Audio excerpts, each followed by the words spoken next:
Hello my YouTube family, this is doctor Fatima Siddiqui MBBS MD। तो आज का मेरा जो टॉपिक है वो है कि पिंपल्स जो हो जाते हैं, फुंसियाँ, कील मुहासे जो हो जाते हैं फेस पे, उसको किस तरह से रोका जाए और उसको किस तरह से उसका ट्रीटमेंट किया जाए, इलाज किया जाए। तो ये जो होते हैं ज़्यादातर, सबसे पहले तो आपको कुछ मैं पॉइंट्स बताऊंगी। तो आपको अपने फेस को साफ रखना है और आपको 2 वक्त सुबह शाम फेस वॉश से धोना है।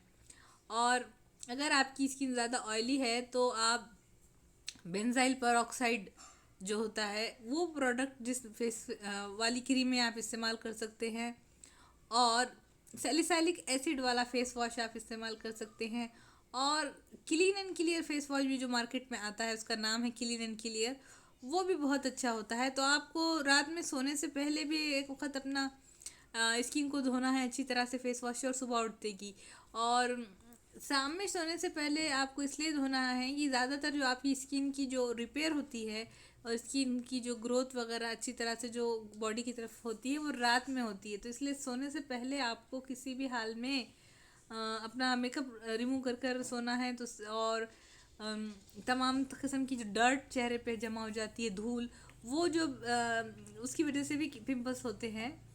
तो आपको अपनी स्किन को साफ रखना है। और अगर आपको कोई पिंपल्स आ गए हैं तो उसको फोड़ना नहीं है। फोड़ने की वजह से जो बैक्टीरिया होते हैं वो आजू बाजू की स्किन में भी फैल जाते हैं और वहाँ पर भी फिर से पिंपल आ जाते हैं और पिंपल का दाग भी पड़ जाता है, पिगमेंटेशन हो जाता है, वहाँ पर स्कार हो जाता है, धब्बा पड़ जाता है जहाँ, अगर आप उसको फोड़ेंगे तो पिंपल्स को आपको फोड़ना नहीं है।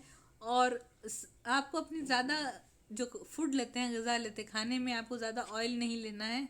और आपको ज़्यादा शक्कर वाली चीज़ें, स्वीट्स नहीं खाना चाहिए जिसका ग्लाइसेमिक इंडेक्स ज़्यादा हो। तो ज़्यादा आइसक्रीम, चॉकलेट्स वगैरह जो खाने की वजह से भी स्किन ख़राब होती है शक्कर की वजह से।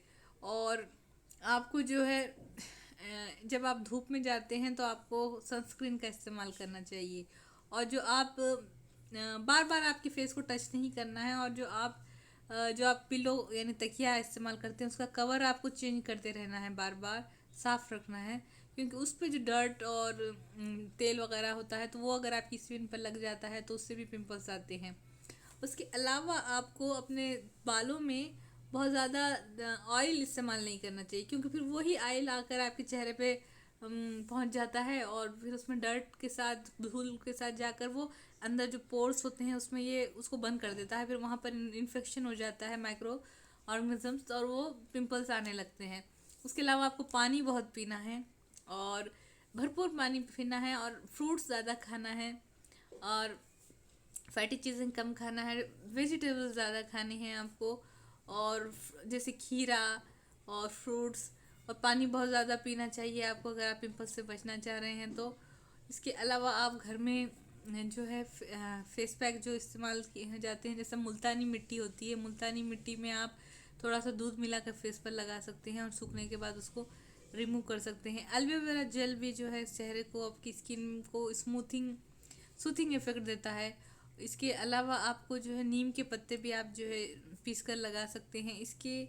अगर इसके बावजूद भी आपका नहीं हो, मैं एलोपैथी डॉक्टर हूँ, MBBS MD, तो मैं तो ज़्यादा आयुर्वेदिक प्रोडक्ट्स को प्रमोट नहीं कर सकती, क्योंकि जो जितना रिसर्च एलोपैथी में हुई है उतनी किसी और जगह नहीं हुई। हमारे पास जो भी दवाएं बनती हैं वो हम हज़ारों लोगों पर टेस्ट करने के बाद और रिसर्च के बाद बनाई जाती हैं, तो इसका रिज़ल्ट ज़्यादा अच्छा होता है।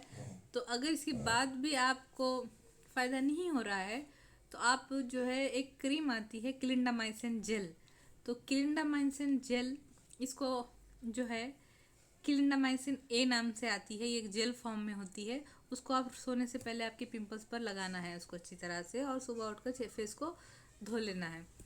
तो ये भी एक एंटी बैक्टीरियल उसमें होता है। तो क्योंकि बैक्टीरिया जो है, नहीं दिखने वाले जो माइक्रो ऑर्गेनिजम्स होते हैं, छोटे छोटे कीड़े जो सिर्फ माइक्रोस्कोप के नीचे दिखते हैं, वो यहाँ जाकर इन्फेक्शन फैलाते हैं हमारी स्किन पे। तो उनको ख़त्म करने के लिए अच्छी नींद लें, अच्छा पानी लें और अपना टेंशन ना लें, और क्लिंडामाइसिन जेल ए भी लगाइए और खुश रहिए और एक्ने से और मुहासों से दूर रहिए। Thanks. Subscribe my channel.